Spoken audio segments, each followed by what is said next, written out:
And is plot never a problem for, well, I can't imagine never is the right word, but it does seem as though plot is not a big problem for you. I've never had a problem with plot. For me, once you have interesting characters, the plot just happens. And sometimes it doesn't happen the way that you would think, and so I think it helps me kind of keep away from formulas, because the characters are doing things that I don't expect, and they don't kind of follow the path I would think. And I think with this series, a lot of the time it's going off in directions people don't expect, because there is a formula for a lot of different series, and mine doesn't have a beginning, middle, end, and then the next book kind of repeats beginning, middle, end. It's all part of one long thread. And with The Host, it was the same way. Once I mean, with Wanda and Melanie, there was so much there. There was a book just in their relationship. So it's not hard to come up with things to happen. And do you imagine that you will ever do a book that isn't fantasy or science fiction? I tried once. When I was working on Twilight, just kind of, I was exploring all kinds of different things. And I have several files of books that wouldn't be fantasy or science fiction or anything.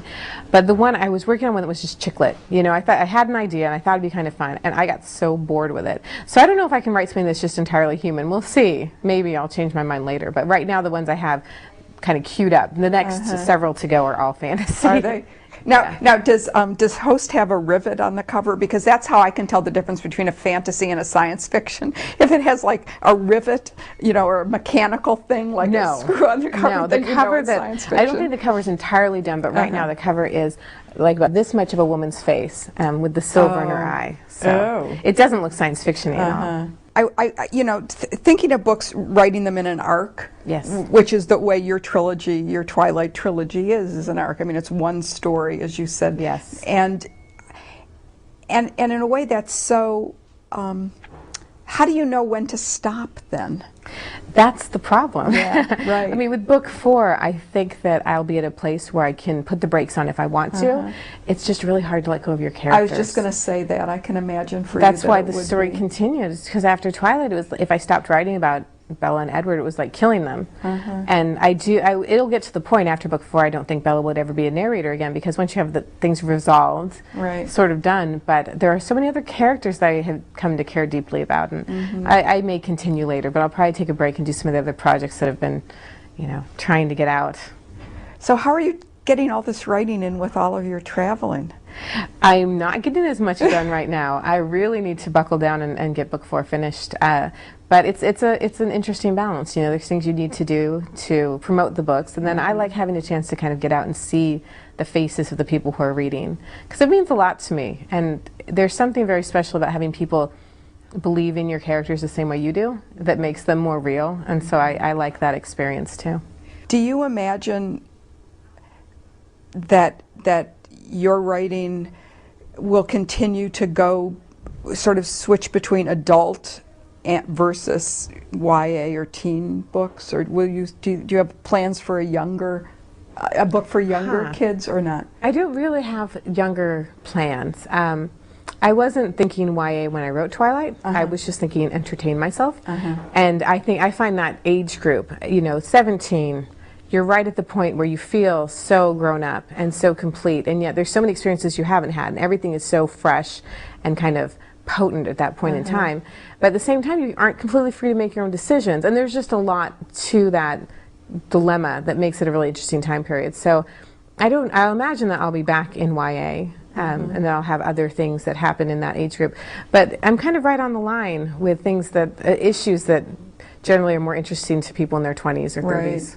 I think you should do that chick lit book. I think you would do a great job. I mean, you have such a wonderful sense of humor. It had such a slow start, but if I could have pushed through that, you know, I thought it was a funny idea, so we'll see. Maybe someday I'll finish it. Do you write it all while you're traveling, while you're on the road? Sometimes, but it depends on how much sleep I'm getting. I am addicted to sleep. That is my weakness, and so if I'm not getting 8 hours, I'm not a happy person, and I can't really get anything done. So that's kind of the trouble on the road. So for all those writers who are watching this, do you have like different paper files as well as computer files of those books, or not really? Sometimes I'll have a notebook by my bed just because I don't like A getting dream up, might down to come the with computer. another Yes. Edward Well, a lot of Bella. times I'll wake up at 3 o'clock in the morning with a good idea. Also, the shower is a good place for that. So I like to have pen and paper around to write things down. When I'm really into writing, things come fast. But generally, I'm all in the computer. It's just so easy and convenient to have all your files there. Although I have gone through 2 computer crashes and switched to Mac because I'm tired of viruses. So there's dangers to that. Always back things up. Right, right. And do you get a chance to read as much now that you? No, and that was one of the sacrifices I didn't see coming. I do not get to read nearly as much. That's one of the nice things about being on the road is I read on planes. And another nice thing is that my bookseller friends give me lots of great galleys. So I get to read things early, and they kind of steer me towards the things that are really exciting and good. But when I'm at home, no, and I haven't really followed anything on TV for a really long time. I don't ever turn it on anymore because there's nothing, I don't know what's going on. So there's a lot of anything outside the writing and my family I don't have time for anymore. Are there books that you find yourself, though, going back to? Yes. So what are I read Pride and Prejudice at least once a year, and then usually one other, like Mansfield Park I think will be this year. And then there's a writer called Eva Ibbotson, and most of her stuff I think is out of print. But I love her little sweet, I mean, she just writes true love. So there's one she wrote She that's set in a embraces hat it. shop in Austria. Medeski Square. Yes, I Medeski love that one. Me too. And it describes all the dresses. I'm very into fashion, so when she's talking about all the different styles, Yes. that one is so sweet. I love her books, and so I Yes. do read hers quite often. And she has a whole series of books for like 10-year-olds. You know, and I haven't read the younger ones yet because I was just discovering her as I started writing, and so then I kind of had to stop. You might like those. I mean, they're very different fantasies from what you're writing, but they're fantasies. Well, I love her style. I Yeah. love the way she sees things. Yeah, Medeski Square. Gosh, I know. Such a good one to reread. You can read that one over and over, and it's still fun. It is. Now, what about those other books like that your parents read? You know, those early influences. Anne McCaffrey or? I love Anne McCaffrey. I still read. I haven't kept up with her most recent things, but I reread Dragonflight all the time, and her Dragon Singer series, which is one of my favorites. And Terry Brooks, I still get back to sometimes.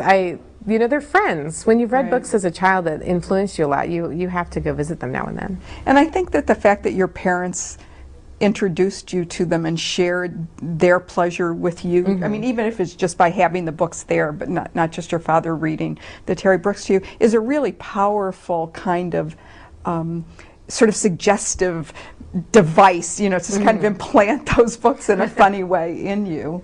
Yeah, well, you know, that bookshelf that they had was my library for so long.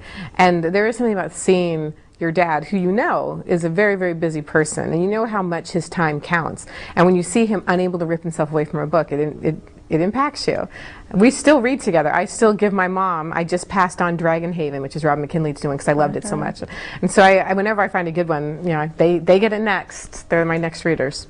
And I guess that's a great note to end on, because I think that the experience for so many teen and adult readers too, I think, of your books is that they just get engrossed in that world that you've created. And it's so wonderful that it began with a dream.